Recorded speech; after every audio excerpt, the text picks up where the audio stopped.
365 দিনে কোনদিন ছেলেরা তোমরা যারা ফজরের নামাজ পড়ো না, তুমি বলো না বাপ এত শক্ত এত পাষাণ কেমনে হইলা? একটা বছর কোনদিন ফজরের নামাজ পড়ো নাই, এত বড় নিকৃষ্ট জানোয়ার মুসলমানের বাচ্চা কেমনে হয় বলেন? এত বড় জানোয়ার একটা মানুষের বাচ্চা কেমনে হয়? এটা কি পরিমাণ হাইওয়ান, এটা কত বড় হাইওয়ান, এটা কত বড় জন্তু, কত বড় পশু। এক বছর 365 দিনে এই হাইওয়ান কোনদিন ফজরের নামাজ পড়ে না। শুধু এক বছর, খবর নিলে দেখবেন 10 বছর, খবর নিলে দেখবেন 5 বছর। জানোয়ারের মতো, ইহুদির মতো, খ্রিস্টানের মতো চুল রাইখা তৃপ্তি বোধ করে, এর চাইতে অসভ্যতা, এর চাইতে নিকৃষ্ট রুচি, এত বিকৃত মানসিকতা কোন জন্তু জানোয়ারেরও হয় না। জন্তু জানোয়ার, তোমরা যে সমস্ত ছেলের চুল ইহুদির মতো, খ্রিস্টানের মতো, বেঈমানের মতো, বেটা তুমি একদম নিম্ন রুচির মানুষ, একেবারে ফসা মানুষ বেটা, তুই ফালতু লোক বেটা, তুই বেটা, তোর কোনো রুচি বলতে কিছু নাই বেটা, তোর কোনো রুচিবোধ নাই বেটা। তার মতো মুসলমানের বাচ্চা হইয়া মুসলমানের ঘরে জন্ম নিয়া বেটা আল্লাহর আজান শুনলি, ডান কানে বাম কানে তোরে আজান দিছে, এক পবিত্র মা তোরে 2টা বছর দুধ পান করাইছে বেটা, কোন শরমে বেটা তুই ওই বেঈমানদের মতো চুল কাটলি বেটা? ওদের কোনো জাতপাত আছে না, ওদের কোনো ইজ্জত আছে না, সম্মান আছে? আল্লাহ তাআলা কোরআনুল কারীমে বলছে ইন্নামাল মুশরিকুনা নাজাস, কোরআনের আয়াত কিনা? আল্লাহ বলছে সমস্ত মুশরিক নাপাক, নাজাসুন নাজাস, সমস্ত ইহুদি নাপাক, সমস্ত খ্রিস্টান নাপাক, সমস্ত হিন্দু নাপাক, সমস্ত বৌদ্ধ নাপাক, সমস্ত নাস্তিক নাপাক, সমস্ত মুরতাদ নাপাক, সমস্ত বেঈমান নাপাক।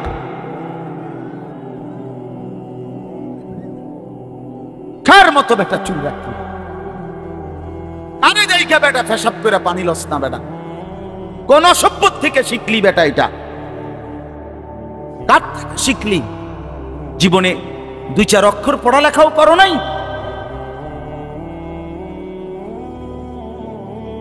2-4 শব্দ পড়ো নাই তোমরা ছেলেরা।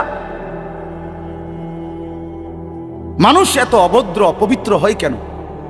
কোরআনুল কারীমের মধ্যে আছে, আল্লাহ তাআলা বলে বান্দা, কি আজীব কথা, কোরআন শরীফে আছে বান্দা কোনোভাবেই যদি পানি নাই, ঠিক আছে, ফাইন লাম তাজিদু মাআন ফাতায়াম্মামু সাঈদান তাইয়্যিবা, তাহলে মাটি দিয়ে, পবিত্র মাটি দিয়ে তায়াম্মুম করো, তবুও নিজেকে পবিত্র বানাও। যদি বলি আল্লাহ পানি নাই, ঠিক আছে, তো মাটি দিয়ে হলেও পবিত্র হইতে হবে, এত তাড়াহুড়া কা? পানি আইও, পানি পাইয়া লই, এরকম শুরু করলেন? কোরআন শরীফের সরাসরি আয়াত, আল্লাহ তাআলা বলে জানো, ওয়ালাকিন ইউরিদু লিইউতাহহিরাকুম, আল্লাহ বলেন আমি না আমার ইমানদার বান্দাকে সারাক্ষণ পবিত্রই দেখতে চাই। দোস্ত আমার, এটা কোরআন শরীফের আয়াত। ওয়ালাকিন ইউরিদু লিইউতাহহিরাকুম, আমি আমার বান্দাকে পবিত্র, মুমিন আমার সে, ও অন্য কেউ না, ও আমার ইমানদার বান্দা। তো ইয়া আইয়ুহাল্লাযীনা আমানু ইযা কুমতুম ইলাস সালাতি ফাগসিলু ওয়ুজুহাকুম, এই আয়াতের মধ্যে, এই আয়াতের অন্তর্ভুক্ত অংশ এটা। ওয়ালাকিন ইউরিদু লিইউতাহহিরাকুম, ইমানদার পানি নাই, ঠিক আছে, তায়াম্মুম করো মাটি দিয়ে। কেন এমন তাড়াহুড়া? আল্লাহ তাআলা বলে আমি যে তোমাকে পবিত্র দেখতে চাই, আমি কে তোমাকে পবিত্র। ফীহি রিজালুন ইউহিব্বুনা আন ইয়াতাতাহহারু আল্লাহু ইউহিব্বুল মুত্তাহহিরিন। কোরআন শরীফের আয়াত আছে, আল্লাহ বলে বন্ধু আপনার কিছু সাহাবীকে আমি দেখছি, আল্লাহ প্রশংসা করতেছে।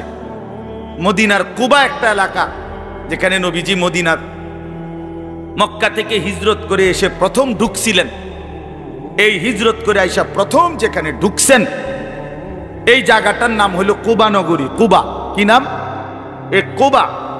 এই এলাকার যারা সাহাবী ছিল ওনাদের একটা অভ্যাস ছিল, ওনারা ওই সময় পানির তীব্র সংকট ছিল, পানি কম ছিল আর কি। তো তীব্র পানির সংকট থাকার পরেও ওনারা খাবারের পানি, রান্নার পানি, মানে ভাত তরকারি রান্নার যে পানি আর খাবারের পানি কম খাইতো, কম ব্যবহার করত। এখান থেকে পানি বাঁচাইয়া পেশাব পায়খানার পবিত্রতার জন্য যে পানি দরকার ওইখানে তারা পর্যাপ্ত পরিমাণ পানি ব্যবহার করত, যেন পবিত্রতার মধ্যে কোনো কমতি না। আল্লাহর কসম, এই কথাইটা, তাদের এই আখলাক আচরণটা আল্লাহ এত পছন্দ করছে, কোরআন শরীফের আয়াত নাজিল করে ডাইরেক্ট তাদের প্রশংসায়। আল্লাহ বলছে ফিহি রিজালুন, আপনার সাহাবীদের মধ্যে কিছু লোক এমন আছে আমি দেখতেছি ইউহিব্বুনা আন ইয়াতাতাহহারু, যারা ভালোভাবে পবিত্রতা অর্জন করাটাকে খুব পছন্দ করে। আল্লাহু ইউহিব্বুল মুত্তাহহিরিন, নবী শুনায়ে দেন এমন পবিত্রতা অর্জনকারীদেরকে আমি আল্লাহও ভীষণ ভালোবাসি।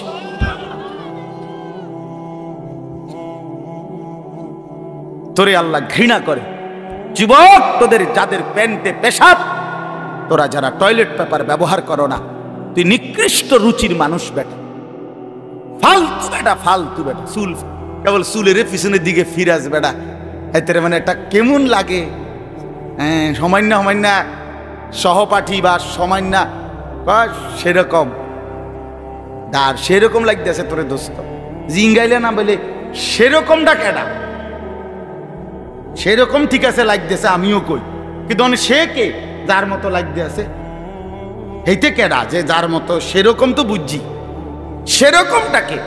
সেরকম কি গাঁজাখোর না ফুট্টাখোর না বাবাখোর না ডাইলখোর না হারামখোর না মদখোর না ইয়াবাখোর? তার মতো লাগতেছে তারে জিঙ্গা।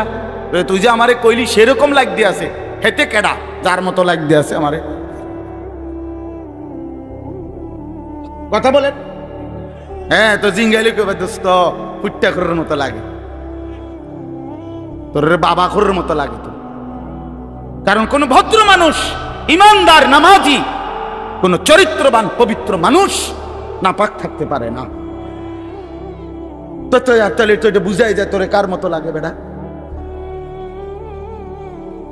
হ্যাঁ, নাই তো হে বলুক যে দোস্ত তোর চুল দেখে মনে হয় পুরা বাইজিদ বুঝতাম, তোর একদম জুনায়েদ বাগদাদির মতো লাগতে আছে, এমন নি? তাহলে তোর চোর ডাকাইতের মতোই তো লাগে। আস্তাগফিরুল্লাহ, আস্তাগফিরুল্লাহ।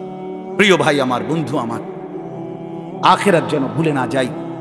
মহান আল্লাহ পাক রব্বুল আলামিন এই কোরআনুল কারীমের মধ্যে বারবার আমাদেরকে আখিরাত মনে করাইছে। আমাদের জিন্দেগি ঈমানের জিন্দেগি, আমাদের জিন্দেগি পবিত্র জীবন ভাইয়া।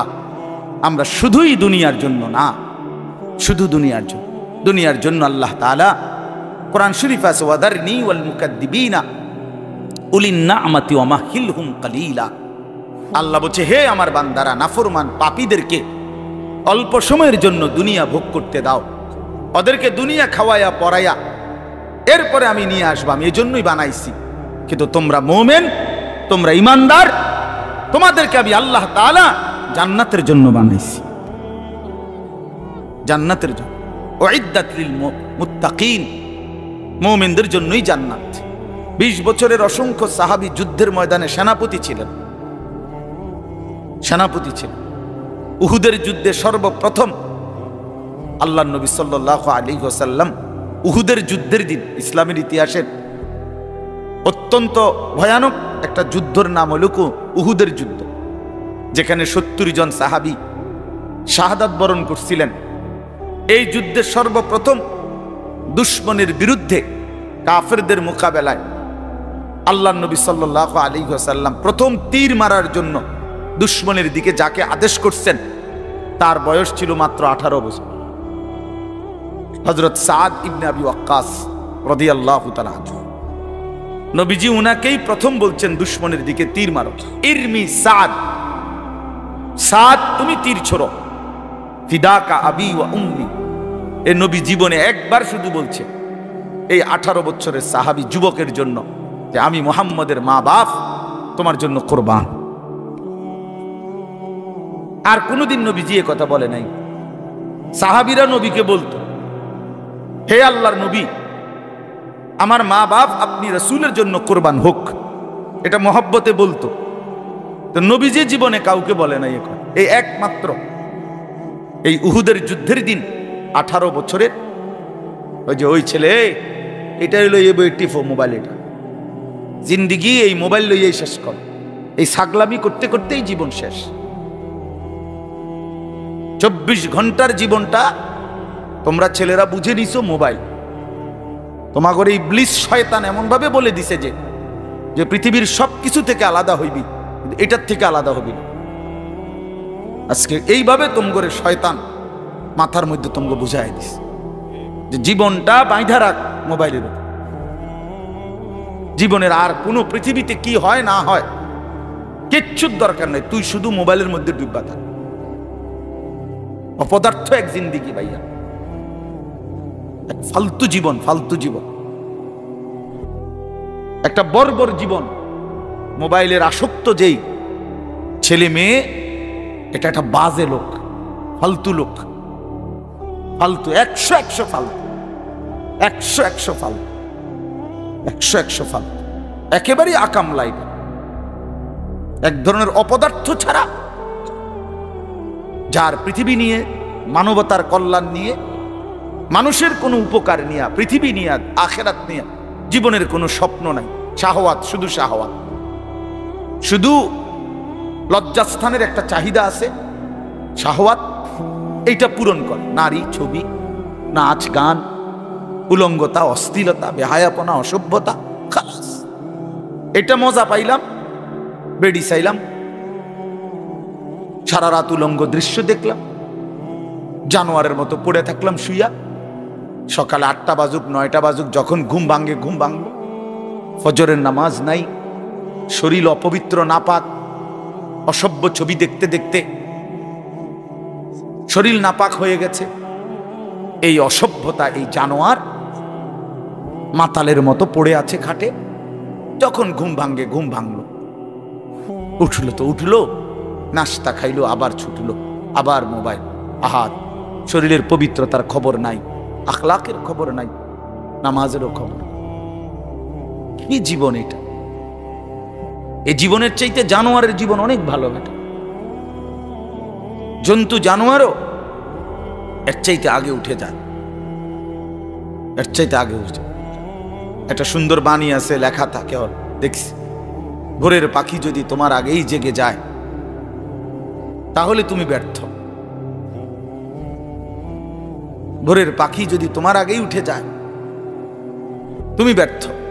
তোমার আগে উঠবে কেন? তুমি মানুষ, আশরাফুল মাখলুকাত, আল্লাহর সর্বশ্রেষ্ঠ সৃষ্টি, তুমিই তো আগে উঠবার কথা। তোমরা এই কি জীবন বাছাই করে নিছো ছেলেরা? তোমরাই বলতে পারো বাবা, তোমার জন্য আমি আটকাবো না, আমার জন্য তুমি আটকাইবা না। কেউ কারোর জন্য আটকাবে না ছেলেরা, মনে রাখো। একদিন তোমার বাপের মতো করে কবরে চলে যাবে। এই যাই দৌড়ঝাঁপ করছে বেচারা কামাই করার, একদিন দেখবা তোমারে রাইখা সে চলে গেছে। একদিন তুমিও চলে যাইবা। এই বন্ধু বান্ধব, আড্ডা, এগুলো সব থাইকা যাবে। দুনিয়ার জায়গায় থাকবে। তুমি মরবা যেদিন, আমি মরবো যেদিন, সেদিনও সূর্য উঠবে, চাঁদ উঠবে, পৃথিবীর এই ব্যস্ততা থাকবে, মানুষের দৌড়ঝাঁপ থাকবে, দোকানপাট সব খুলবে, বাজার ব্যবসা চলবে, শুধু আমি নাই। শুধু কি আমি না, আর সবই কি স্বার্থপর দুনিয়া। কেউ তোমার জন্য 1 ঘন্টাও থামবে না, কেউ না। কারো হাতে সময় নাই ভাইয়া, কারো হাতে সময়। বহুতই বড় স্বার্থপর এক দুনিয়া এটা। এজন্য বুদ্ধিমান সে, নবীজি বলছে, আল কাইয়িসু মান দানা নাফসাহু ওয়া আমিলা লিমা বা'দাল মাউত। বুদ্ধিমান তো সে যে নিজের হিসাব করে, নিজের হিসাব রাখে এবং মৃত্যু পরবর্তীর জন্য আমল করে। রাসূলুল্লাহ সাল্লাল্লাহু আলাইহি সাল্লাম বলছে, এক সাহাবী জিজ্ঞেস করছে, ইয়া রাসূলুল্লাহ, মান আকিয়াসুন নাস ওয়া আহজামুন নাস, সবচেয়ে বিচক্ষণ, বুদ্ধিমান, বিবেকবান কে? নবীজি সাল্লাল্লাহু আলাইহি ওয়াসাল্লাম বলেন, আকসারুহুম যিকরান লিল মাউত, বেশি বেশি যে মৃত্যুকে স্মরণ করে, ওয়া আকসারুহুম ইস্তিআদাদান লিল মাউত, এবং বেশি বেশি যে মৃত্যুর জন্য প্রস্তুতি গ্রহণ করে, সে বুদ্ধিমান, সে বুদ্ধিমান। কুরআনুল কারীমের মধ্যে আল্লাহ তাআলা বলেন, ওয়া ইন্নাদ দারাল আখিরাতা লাহিয়াল হায়াওয়ান। ছেলেরা মোবাইল যে কয়জন হাতে আছে নামায় ফেলো, হাতের থেকে মোবাইলটা নামায়া শোনো ভাই, আমার দিকে তাকাইয়া শোনো, ভালো হবে ভাই। তো আল্লাহ তাআলা বলেন, নিশ্চয়ই আখিরাতের ঘর জান্নাত, সেটাই কেবল জীবন, লাহিয়াল হায়াওয়ান, ওইটাই লাইফ, ওইটাই জীবন, এটাই স্টেশন, এটা প্ল্যাটফর্ম। এজন্য ট্রেন স্টেশনে যত অত্যাধুনিক এসি থাকুক, বাসের প্ল্যাটফর্মে যত অত্যাধুনিক রুমে হোক, লোকটা কেবল ছটফট করে, একটু পরপর ঘড়ি দেখে, টিকিট দেখে, বাইরে উকি দেয়, বাস আইয়ে না। আরে ভাই এরম করেন কেন? এসি চলতেছে, বসে না থাকবে। আর বইয়ে থাকতে মাইছি ঠিক কিনা বলেন? অথচ কোনো সমস্যা নাই, এতটা অত্যাধুনিক রুম এখানে, তারে নাস্তা টাস্তা দিচ্ছে, কিন্তু হের কেবল গড়িসা, সে কেবল টিকিট চায়, সে কেবল জিগা কি ভাই আইলুনি, ট্রেন আসছে, কারণ এটা যে প্ল্যাটফর্ম, সে এখানে বসতে আসে নাই। রব্বুল আলামিন বলে, বান্দা বিশ্বাস করো, এটা প্ল্যাটফর্ম, মালি ওয়ালিদ দুনিয়া। রাসূলুল্লাহ সাল্লাল্লাহু আলাইহি ওয়াসাল্লাম, হাই উম্মত, দুনিয়ার সাথে আমার কিসের সম্পর্ক? কি সম্পর্ক? ইন্নামা মাসালি ওয়া মাসালুদ দুনিয়া কারাকিবিন ইস্তাওয়াল্লা তাহতা শাজারাতিন সুম্মা রাহা ওয়া তারাকা। হাদিস। নবীজি বলছে, আমার উদাহরণ দুনিয়ার সাথে কেমন শোনো, এমন এক পথিক লম্বা পথে বহু দূর কোথাও যাবে, রওনা দিছে, প্রচন্ড রৌদ্র, ভীষণ রৌদ্রে পথিক এতটাই ঘামে ভিজে গেছে যে এই জন্য সে একটা গাছের নিচে একটু বাতাসের জন্য একটু বসছে, শরীরটা যাতে একটু ঠান্ডা হয়, গরম লাগতেছে। তো কিছুক্ষণ পরে শরীরটা যখন একটু ঠান্ডা লাগছে, একটু বিশ্রাম করছে, তা আবার সেই পথিক তার মূল গন্তব্যের দিকে রওনা দিয়ে চলে গেছে। তারা কাহা, গাছটাকে গাছের জায়গাতেই রেখে গেছে। নবীজি বলেন, ঠিক এমন আমি তো আখিরাতের পথিক, আমি তো জান্নাতের যাত্রী, আমি তো আখিরাতের মুসাফির, আমি তো যাচ্ছি সেখানে। তো যাওয়ার পথে মাঝখানে 60 বছর, 63 বছর, 40 বছর, 50 বছরের একেবারে সামান্য একটু সময় ওই গাছের নিচে দুনিয়ায় একটু বিশ্রাম করলাম, একটু বসলাম, আবার একটি নির্দিষ্ট সময় পরে আমি আমার আপন গন্তব্য আখিরাতের দিকেই রওনা দিলাম। দুনিয়া দুনিয়ার জায়গায় রয়ে গেল, দুনিয়া দুনিয়ার জায়গাতেই রয়ে গেল, দুনিয়া পড়েই রইল। কি ভাই বুঝতেছেন এই কথাটা? রাসূলুল্লাহ সাল্লাল্লাহু আলাইহি ওয়াসাল্লাম বলেন, ইয়াকুলু ইবনু আদম মালি ওয়া মালি। কি আজীব হাদিস শুনেন। নবীজি বলেন, হায় বনি আদম সারাক্ষণ কেবল বলে আমার মাল, আমার মাল। দেখছেন গাড়িটা আমার, এই বাড়িটা আমার, এই 10 শতক জমি আমার, এই সোফাগুলো আমার, এই খাট আমার। আল্লাহ নবী সাল্লাল্লাহু আলাইহি ওয়াসাল্লাম বলেন, হাল্লাকা ইবনা আদম মিন মালি, কোথায় তোমার মাল? এই বনি আদম মাল তোমার বলতে কে বললো এগুলো তোমার?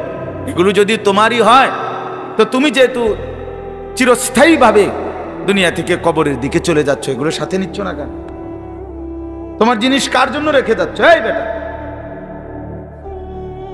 ওয়াহাল্লাকা ইবনা আদম মিন মালি, কি রে বনি আদম তোর মাল কই?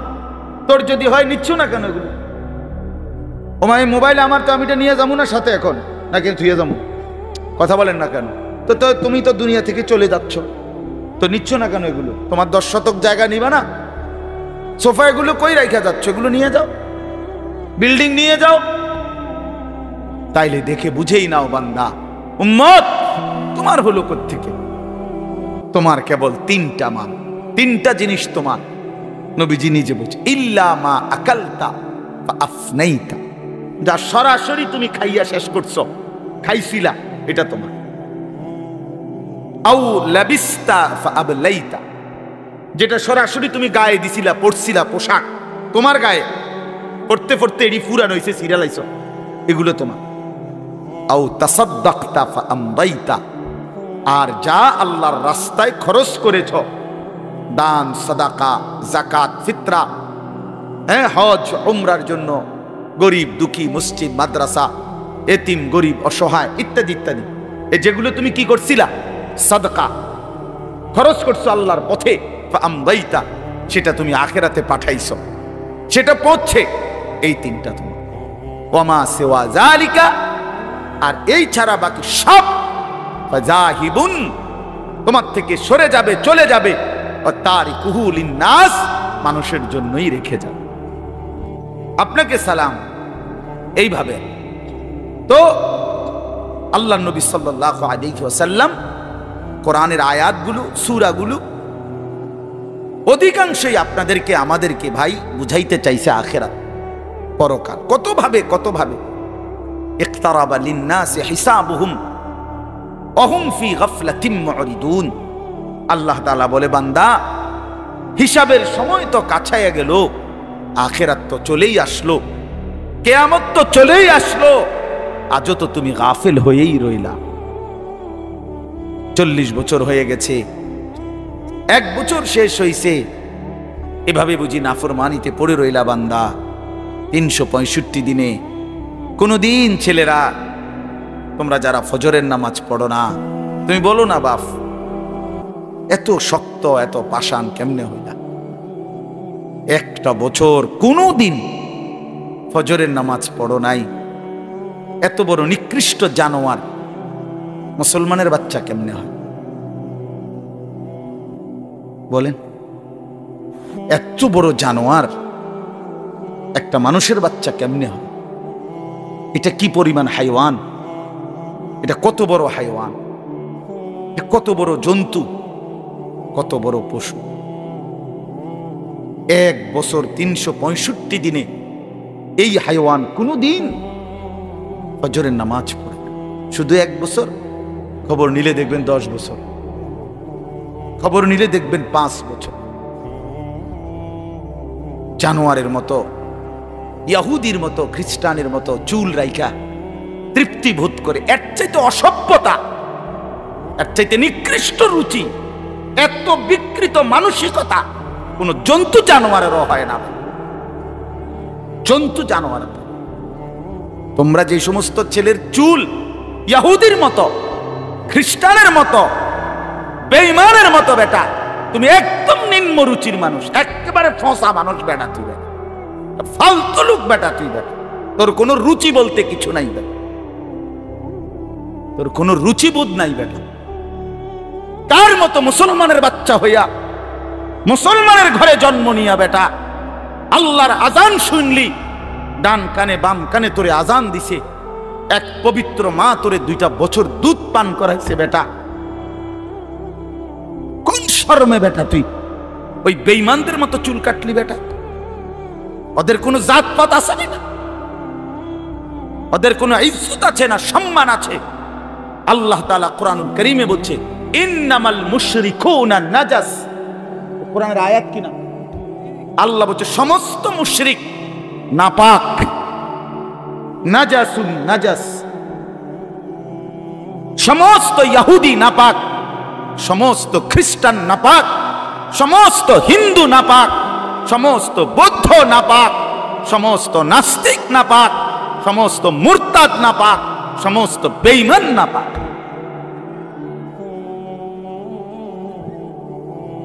কার মতো বেটা চুল রাখলি? আরে যাইকা বেটা পেশাব করে পানি লস না বেটা? কোন সভ্য থেকে শিখলি বেটা? এটা কার থেকে শিখলি? জীবনে 2-4 অক্ষর পড়ালেখাও করো নাই,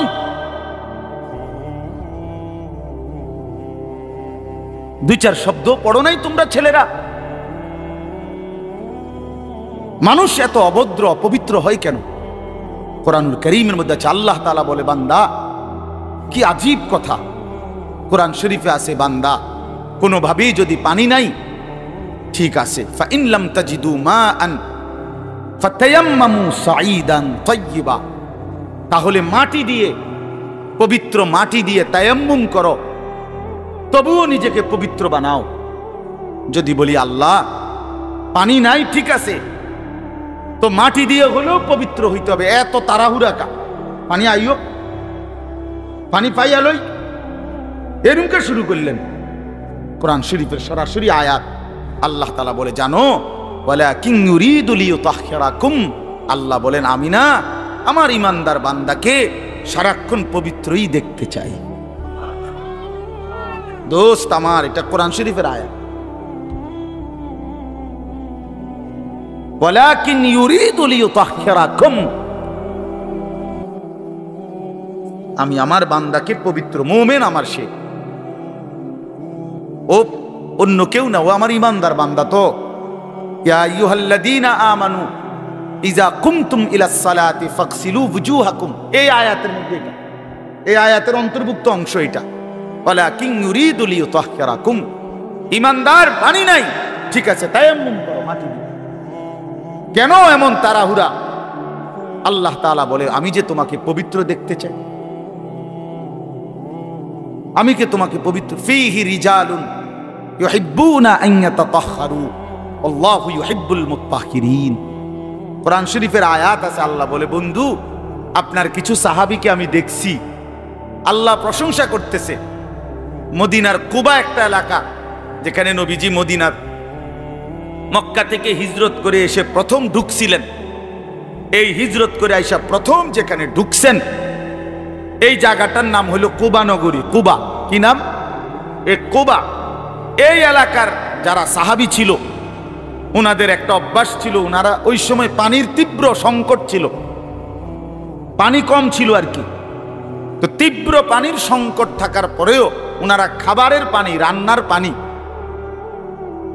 মানে ভাত তরকারি রান্নার যে পানি আর খাবারের পানি কম খাইতো, কম ব্যবহার করত। এখান থেকে পানি বাঁচাইয়া পেশাব পায়খানার পবিত্রতার জন্য যে পানি দরকার ওইখানে তারা পর্যাপ্ত পরিমাণ পানি ব্যবহার করত, যেন পবিত্রতার মধ্যে কোনো কমতি না। আল্লাহর কসম এই কথাইটা, তাদের এই আখলাক আচরণটা আল্লাহ এত পছন্দ করছে, কোরআন শরীফের আয়াত নাজিল করে ডাইরেক্ট তাদের প্রশংসায়। আল্লাহ বলছে ফীহি রিজালুন, আপনার সাহাবীদের মধ্যে কিছু লোক এমন আছে আমি দেখতেছি ইউহিব্বুনা আন ইয়াতাতাহহারু, যারা ভালোভাবে পবিত্রতা অর্জন করাটাকে খুব পছন্দ করে। আল্লাহু ইউহিব্বুল মুত্তাহহিরিন, নবী শুনায়ে দেন এমন পবিত্রতা অর্জনকারীদেরকে আমি আল্লাহও ভীষণ ভালোবাসি।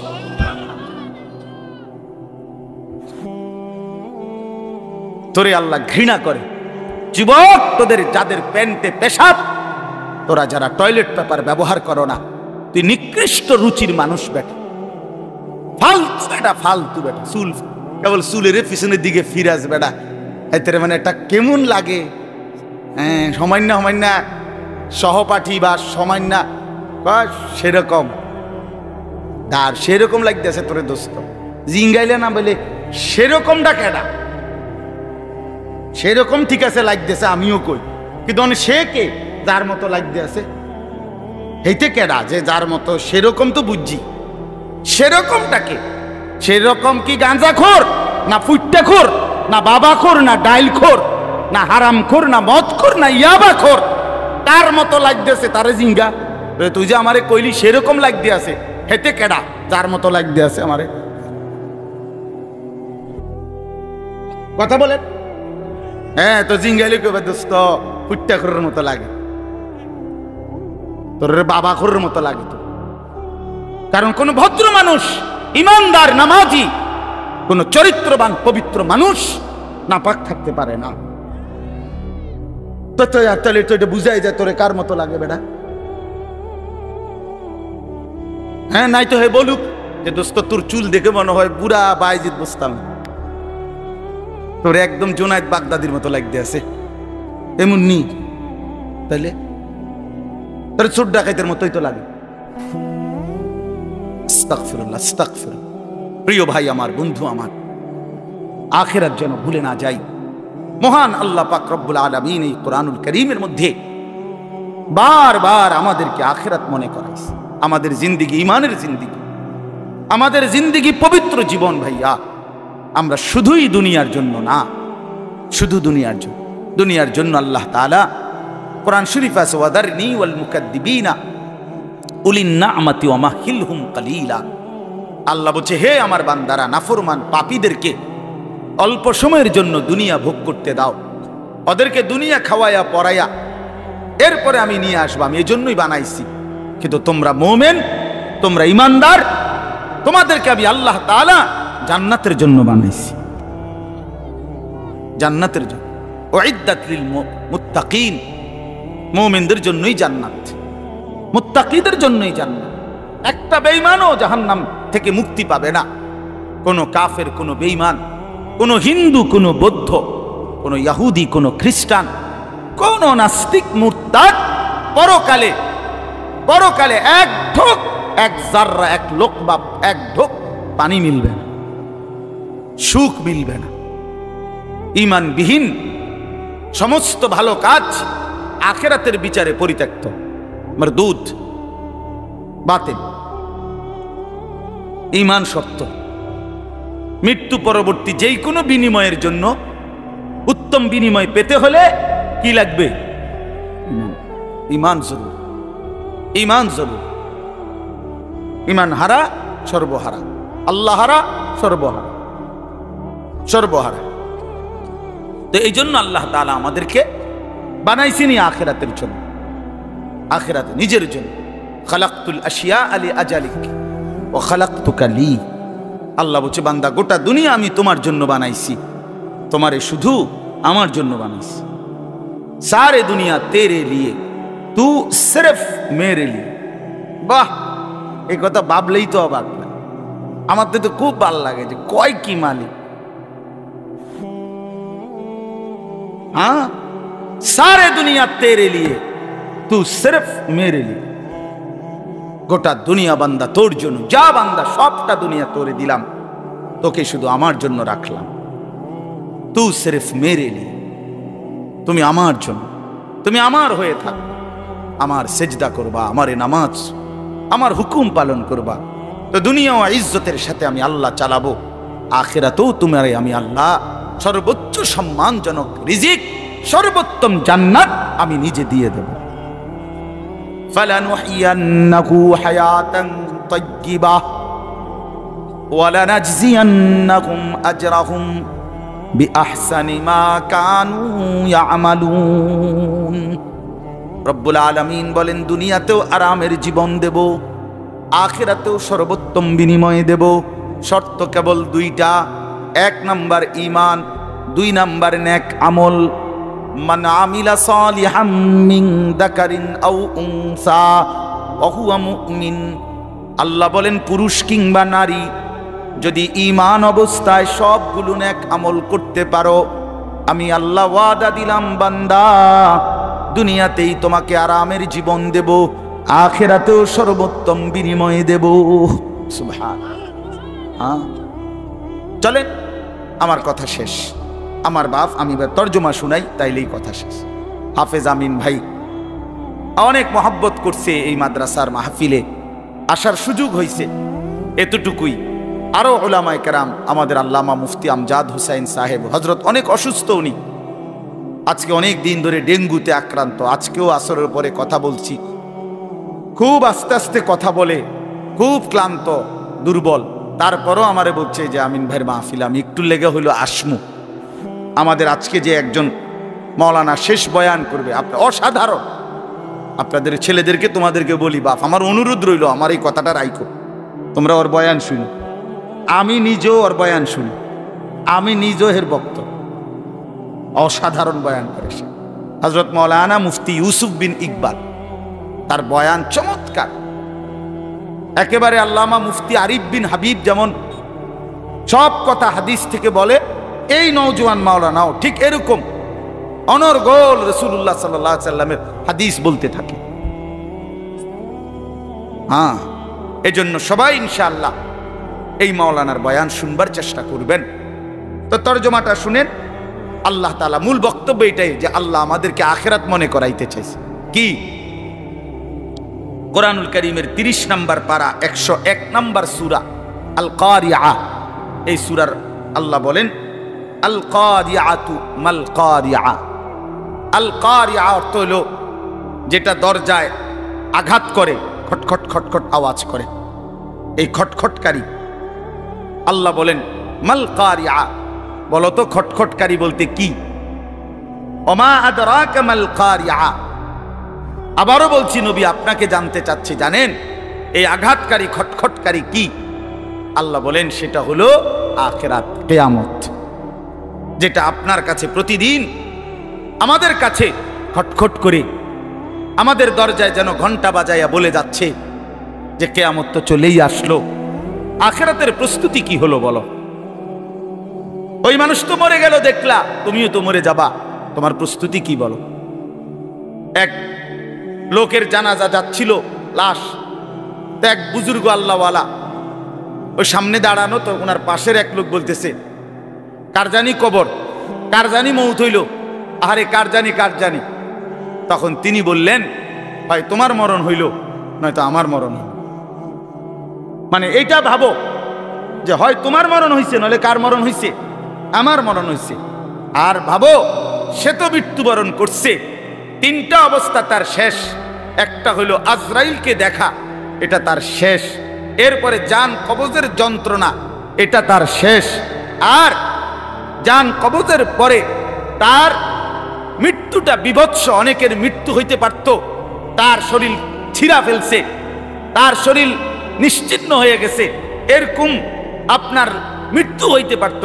কিন্তু তার তো স্বাভাবিক মৃত্যু হইল যে তার লাশটা অক্ষত আছে, দেখা যায়।